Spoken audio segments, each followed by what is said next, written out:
जून 2024 current affairs quiz MCQ। प्रश्न 1। किस संस्थान ने हाल ही में DRDO उद्योग अकादमी उत्कृष्टता केंद्र की स्थापना की है? A. IIT Hyderabad, B. IIT Mumbai, C. IIT Delhi, D. IIT Kanpur.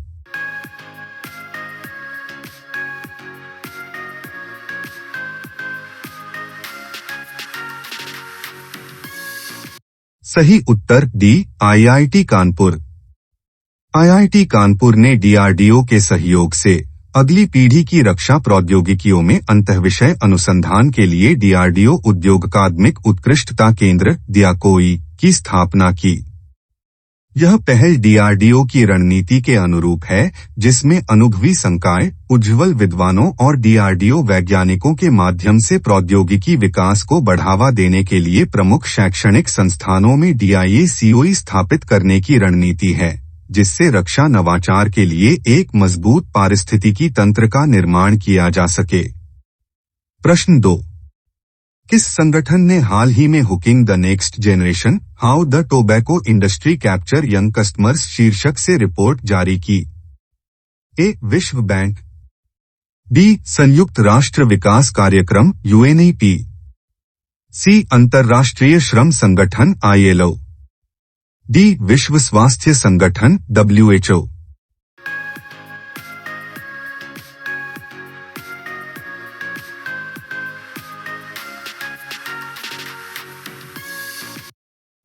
सही उत्तर डी, विश्व स्वास्थ्य संगठन WHO। WHO और स्टॉप ने 31 मई को विश्व तंबाकू निषेध दिवस पर hooking the next generation, how the tobacco industry captures young customers report जारी की। मुख्य निष्कर्षों में शामिल हैं कि 13 से 15 आयु वर्ग के 37 मिलियन बच्चे विश्व स्तर पर तंबाकू का उपयोग करते हैं और 15 से 30 वर्ष के 85% बच्चे ई सिगरेट के विज्ञापनों के संपर्क में थे। ई सिगरेट निकोटीन से लदी एरोसोल का उत्पादन करती है, जो एक नशीला पदार्थ है।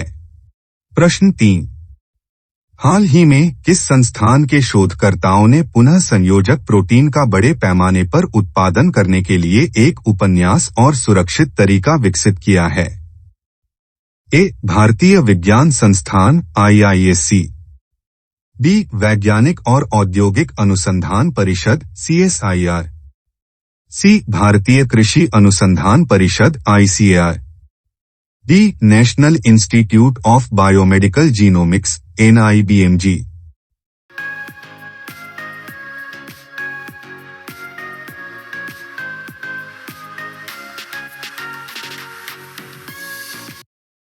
सही उत्तर ए. भारतीय विज्ञान संस्थान IISc।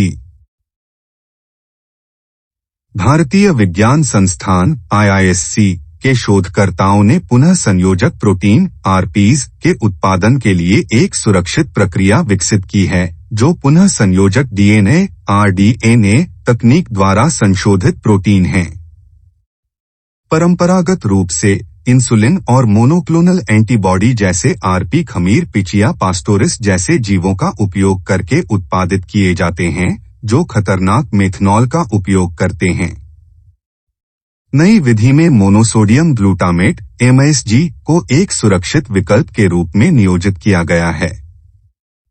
ई. कोलाई का उपयोग RP उत्पादन के लिए इसकी कुशल वृद्धि और उच्च उपज के कारण भी किया जाता है। प्रश्न 4। डायड्रोमस मछली क्या है, जिसे हाल ही में समाचारों में देखा गया है? ए. मछली जो अपने पूरे जीवन में मीठे पानी में रहती है, बी. मछली जो खारे पानी और मीठे पानी के वातावरण के बीच प्रवास करती है, सी. मछली जो केवल खारे पानी में रहती है, डी. मछली जो पलायन नहीं करती है।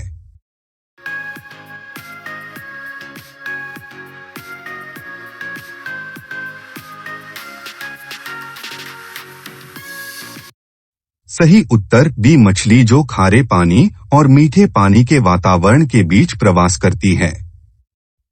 जर्नल ऑफ एप्लाइड इकोलॉजी में एक अध्ययन में पाया गया कि समुद्री संरक्षित क्षेत्र एमपीए डायड्रोमस मछली के मुख्य आवासों के साथ संरेखित नहीं होते हैं, जो खारे पानी और मीठे पानी के बीच पलायन करते हैं। उदाहरणों में एलिस शेड और यूरोपीय ईल शामिल हैं। डायड्रोमस मछली को उनके प्रवास पैटर्न के आधार पर एनाड्रोमस, कैटाड्रोमस, एम्फिड्रोमस या पोटामोड्रोमस के रूप में वर्गीकृत किया जाता है। इन प्रजातियों को प्रदूषण, निवास स्थान विनाश और जलवायु परिवर्तन जैसी मानवीय गतिविधियों से खतरों का सामना करना पड़ता है। प्रश्न 5। हाल ही में किस मंत्रालय ने तंबाकू मुक्त शैक्षणिक संस्थानों के कार्यान्वयन मैनुअल का शुभारंभ किया? FEI विश्व तंबाकू निषेध दिवस 2024 पर। ए. शिक्षा मंत्रालय, बी. स्वास्थ्य और परिवार कल्याण मंत्रालय, सी. पर्यावरण, वन और जलवायु परिवर्तन मंत्रालय, डी. कृषि मंत्रालय।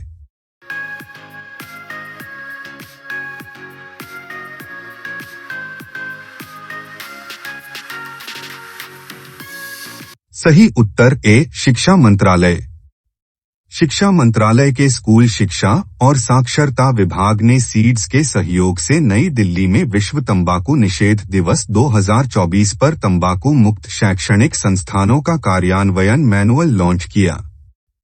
इस वर्ष की थीम तंबाकू उद्योग के हस्तक्षेप से बच्चों की सुरक्षा के साथ संरेखित मैनुअल का उद्देश्य स्कूलों को स्वास्थ्य और परिवार कल्याण मंत्रालय द्वारा जारी TOFDI दिशानिर्देशों को लागू करने में मदद करना है। श्री संजय कुमार ने बच्चों को नशे की लत से बचाने के लिए शिक्षण संस्थानों में तंबाकू मुक्त क्षेत्र बनाने पर जोर दिया। प्रश्न 6। हाल ही में आतंकवाद विरोधी भारत जापान संयुक्त कार्य समूह की छठी बैठक कहां आयोजित की गई थी? ए. नई दिल्ली, बी. हैदराबाद, सी. चेन्नई, डी. बेंगलुरु।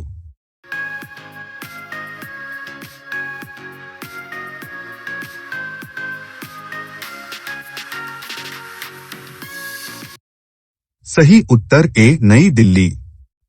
आतंकवाद का मुकाबला करने पर भारत जापान संयुक्त कार्य समूह की छठी बैठक 29 मई 2024 को नई दिल्ली में हुई। प्रमुख चर्चाओं में क्षेत्रीय आतंकवादी खतरों, राज्य प्रायोजित आतंकवाद और आतंकवादियों द्वारा प्रौद्योगिकी के दुरुपयोग शामिल थे। दोनों देशों ने सूचना विनिमय, क्षमता निर्माण और बहुपक्षीय सहयोग के माध्यम से सहयोग बढ़ाने पर जोर दिया। अगली बैठक पारस्परिक रूप से सुविधाजनक तारीख पर टोक्यो में होगी। प्रश्न 7। राष्ट्रीय सांख्यिकी संगठन NSO के अंतिम अनुमान के अनुसार 2023 से 24 में भारतीय अर्थव्यवस्था की विकास दर क्या थी? ए. 7.6%, बी. 8.2%, सी. 6.6%, डी. 5.1%।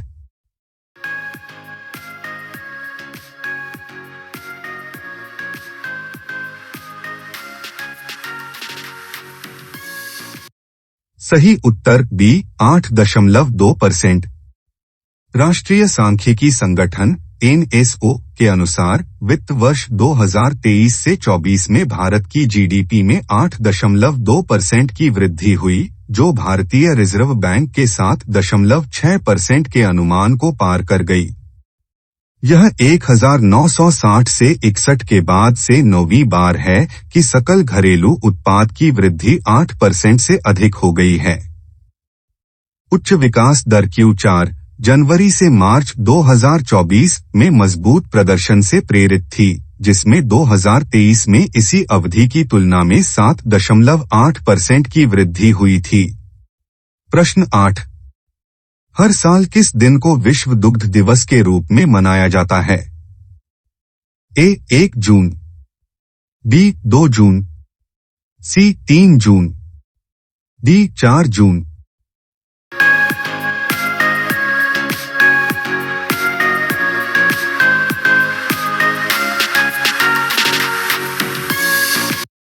सही उत्तर ए. 1 जून। 1 जून को प्रतिवर्ष मनाया जाने वाला विश्व दुग्ध दिवस वैश्विक पोषण में डेयरी की भूमिका पर जोर देता है। FAO द्वारा 2001 में स्थापित यह दूध को एक महत्वपूर्ण खाद्य स्रोत और डेयरी क्षेत्र के रूप में मनाता है। दूध की खपत नवपाषाण युग में वापस आती है, जो कई संस्कृतियों और धार्मिक परंपराओं के एक महत्वपूर्ण हिस्से में विकसित होती है। हालांकि औद्योगिक वितरण और उपभोक्ता वरीयताओं जैसी आधुनिक चुनौतियां इसकी खपत को प्रभावित करती हैं, निरंतर वकालत की आवश्यकता पर प्रकाश डालती हैं। प्रश्न 9। दार एस सलाम पोर्ट, जिसे हाल ही में समाचारों में देखा गया, किस देश में स्थित है?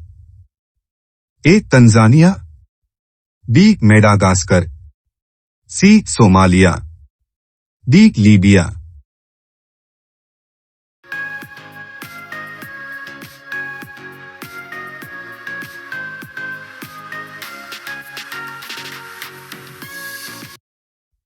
सही उत्तर ए. तंजानिया।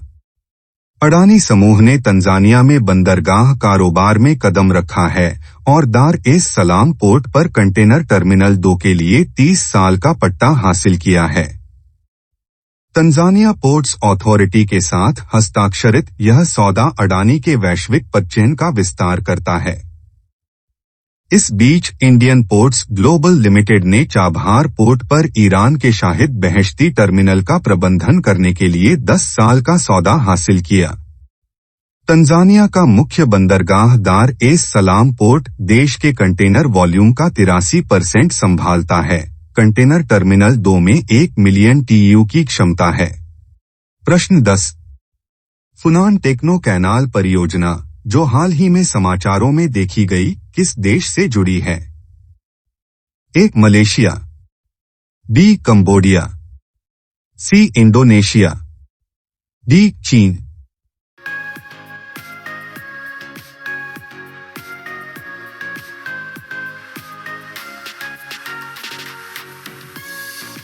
सही उत्तर बी. कंबोडिया।